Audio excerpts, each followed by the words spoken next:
We have all kinds of different farm animals here at Tranquility Farm. They're all very nice, and they make Tranquility Farm a very special place.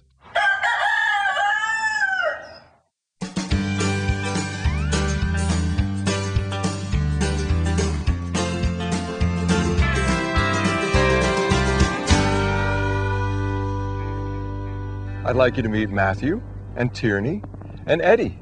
They have lots of fun here at the farm, helping me feed the animals. And today they're going to help me show you around the farm.